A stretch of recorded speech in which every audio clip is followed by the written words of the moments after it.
What is the oldest thing you've ever preserved for yourself for memories in the future? Meet Kimani Kibuku, a 72-year-old man in Kiahuria village in Kabete constituency, who got our attention after keeping a bar of soap for 58 years. Kimani was born and raised in a family of 8, 6 boys and girls, where he is the 6th born, and he is married to Jane Wanjiru, who is a retired civil servant as well. The couple in their possession have kept a bar of soap as a souvenir since the year 1964. The reason why I kept it is because for economic reasons. I wanted to save so that I can have something extra in case my brother does not have money, in case there is a happening which is unusual and I don't have soap. So I was keeping it so that I can be able to use it in a time when there is none existing. That is the reason why. And again, it's a souvenir. You know, people like keeping things for historical purposes. So I kept it for history. And that's why we are keeping it even up to now, so that I can be remembering how kind my brother was, how the world was then. It can give me a lot of history, a lot of pride in whatever we were doing.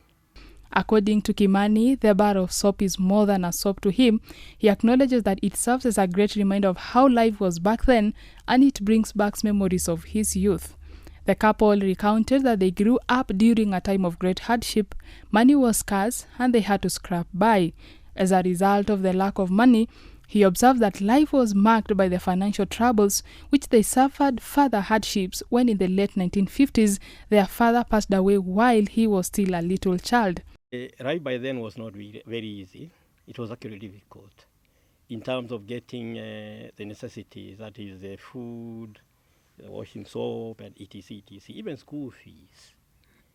But then God made us have a brother here who could really take care of us in all these things. And we really appreciate and say thank you very much. Life was very difficult. And let me tell you, during those times, people used to walk without shoes. You know, it was a normal thing. It was normal to eat githeri without beans. It was normal not to have a meal. And it used to happen to almost every other family. If we can start from very far, so many kilometers up to very many kilometers this way, all of us would speak the same language. Kimani notes that his brother will do monthly shopping for them, and among the things he will buy will be a bar of soap marked into 5 pieces. One bob, it was one bob, yeah. Yeah.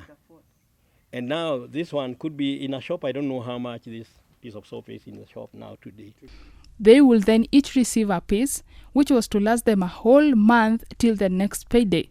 This piece was to be used for all their cleaning needs, and it was upon them to know how to make it last. Kimani added that he will preserve the soap well in a well-ventilated space for future use in case of a rainy day. We preserved it in a normal way, wrapping it in a piece of paper, a piece of cloth over the years, and it has actually been able to keep itself properly without any problem.